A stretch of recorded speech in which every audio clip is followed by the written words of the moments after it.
Hello grapplers and welcome to a new video. I'm gonna give you 7 tips for you to play Tekken. This is not necessarily about King or Kazuya. This works for any single character. These are just a few ideas for you to test with your own character. I wouldn't say basic tips, these are just tips for you to implement. The first one is use your mids. Mids and Tekken are usually either safe or they have follow-ups. That's the most common mid you have.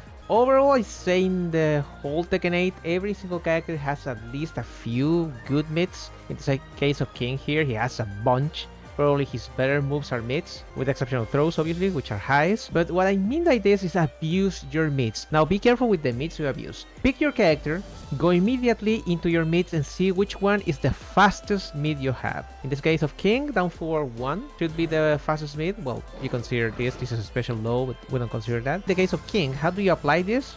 Being close. I'm gonna make Kazuya to block all, just to show you here. Mid. And this mid is -6, so it means your turn is more or less over here, but you still have to use it. So one way you can use your mid is to use one mid. One is usually +1 with almost every single character in the game. It's the fastest move and usually plus for everybody.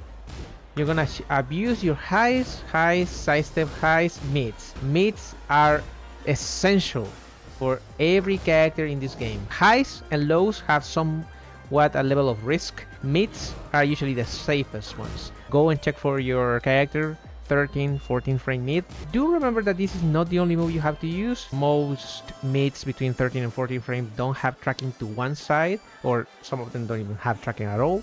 So you have to consider sidestepping, and that's the next step. Haha, see what I did there? People don't sidestep in this game when they're learning. They tend to backdash, that's alright. They tend to, well, dash too much. Sidestep is very important, especially in this game where sidesteps have been overall buffed. From the first moment of your Tekken journey, you have to get used to sidestepping. King doesn't have the best sidestep nor the best backdash, but you still have to use it. Backdashing is important, obviously. We're gonna take a look at that in a second, but sidestepping is so significant in this game. Get used immediately. The first thing you need to get used to is sidestep 1, sidestep 1, and sidestep both sides. In Tekken, some characters are weaker to one side. You're gonna discover that by playing or by looking at guides, but getting used to a sidestep 1 is gonna completely change your game, because people tend to press buttons after a 1 or even after a safe mid. For example, in the case of King, down forward 1, this is -1, so you can sidestep after this. So get used to this. Sidestep down forward 1, sidestep down forward 1. Immediately start practicing your sidesteps after either your plus frames or your moves that are up to -5. And also this will help you to accommodate, because as you know, some moves don't have any tracking, like this one. Forward 3 in the case of King, this has 0 tracking. They can just sidestep either side. So in order for you to work around those things, you can sidestep with them. And well, this is something you get used to with time, but you can sidestep with them to re-accommodate your axis. Of course, we're gonna talk about Korean backdash. Depending on how much you've played Tekken, probably Korean backdash is not gonna be easy for you immediately. There's different ways of doing the Korean backdash. I'm not gonna cover how to actually do the Korean backdash, because I don't think you have to use it that much in this game. If you're learning Tekken, don't focus on Korean backdashing now. Sidestepping and regular backdashing gonna cover you most of the time to escape several situations with your character. You don't have to get used and abuse the Korean backdash. In fact, something that is pretty funny, sometimes you'll see players going for Korean backdashes here. I don't know why they do that. It doesn't make any sense. Korean backdash is a move usually after, let's say here, 2.0, this distance. From here it makes sense, up until 3 probably, 3 point something. Then you can escape while running moves that are short, like Shaheen's while running 2. Otherwise, you're just wasting your time. If you're backdashing over here, that makes absolutely no sense. So don't abuse it, because you don't need to. Get used to staying in the opponent's face and sidestepping. That is way more useful than just backdashing over here or Korean backdashing here. Regular throws, even though they're very easy to break, you can break with the left attack 1 or the right attack 2. You can break them very easily. You have to use them, even though you might know the opponent will tech them. Why do you want to use your throws? Because they have tracking, built-in tracking. and they're pretty fast, between 12 frames to 14 frames. So you can use them, for example, here. One, sidestep one, and then you try to grab them. Now I have Kazuya set to tech the throws. And you'll see that even though they don't give me anything, they track. And in some cases, in the case of King, with the 1+3 throw, the regular throw, I side switch. A lot of characters have regular throws that allow them to produce some space, like in this case where -6. I'm pretty much safe here, unless I press something really slow and this Kazuya goes crazy for an electric or something. But usually I'm safe here. You don't have to technically abuse your throws because they can duck them. But if you're pressuring the opponent, throw at least a couple of times, even though you know they're gonna tech, for either side switching or just to let them know you're interested in throwing, and that's very, very important. Closing rounds. Something that will happen to you a lot in Tekken is not knowing how the hell can I close a round. Some people are, especially when they're under 10% health, 15% health, they tend to be more defensive, especially crouching and trying to get some low parries. So the first thing you have to avoid is abusing lows when they are low on health. A lot of people just, even by mistake, they're gonna try to low parry.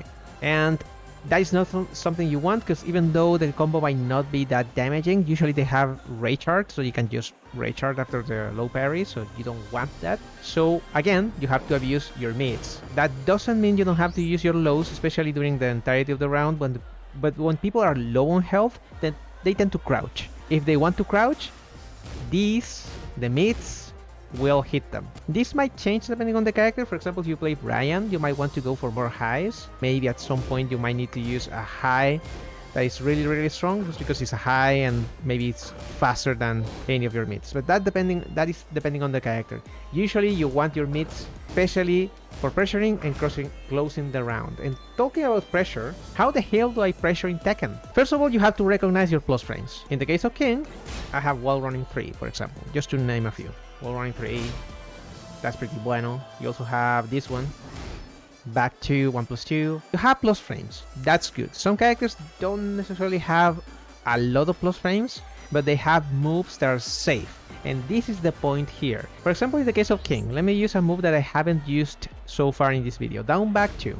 This is a mid launcher with absolutely zero tracking, but it's -5. So even though this doesn't launch by itself, it has a follow-up that is a high, which is safer, that can duck that. However, in counter hit, this is a full launcher. And combined with this, you have a couple of launchers that either start from mids or they are a mid. So what do you do here? You start by your offense by using 1. This is very basic. They can duck that, so be careful. But usually you start with 1. You start your pressure, sidestep, a couple of down forward 2s maybe, a down forward 2-1, delayed sometimes, just to try to catch a button. And then, after pressuring a while, maybe let them press a button. You backdash, just to let them, go for a jab, a 1-2. And then, at that moment, you use down back 2. Pressure is equal to timing in Tekken. You have to change your timing. Your moves, especially the ones under 15 frames, are usually gonna be pretty good at bothering the opponent or whip punishing. So in that case, you want to use them in different ways. You can use a 1 into down back 2, you can use a 1-2 maybe, into a sidestep, into nothing, because you just want the opponent to press something. Or you might want to use, for example, a very plus move, and then backdash. You have to change the timing you're doing things, and that's key for Tekken. But remember, your mids and your just 1, is part and a very integral part of whatever you want to do in Tekken. And the last one, pretty common too for newcomers. They are on the ground and they just wake up with 3 or 4 in that case. You have way more options. You can press 1 to roll to one side, you can press down and 1 to roll to the other side, press 3+4, use forwards to roll forward. If you press forward when you get the knockdown in place, you can get a small kick, which is very useful when people try to just abuse constant pressure. You can press back to roll back, you can press up to recover in place. You have a lot of options, and all of them change if you're upside down. Go to training mode, try your different wake-ups. Those are very important, and keep them changing. Don't abuse the same one, like the toe kick. Don't use this all the time because people are gonna start low parrying, or just backdashing and launching you. I know, Tekken is a very complex game. You have a lot of things you can do here, but at least with these tips, you're gonna build your own game plan, your own defensive and offensive tools, and you can complement them with the character you're using. Just remember, there's always something to learn in Tekken. Thanks as always, take care of yourselves, sleep well, keep playing grapplers, and I'll see you in the next video. Bye bye.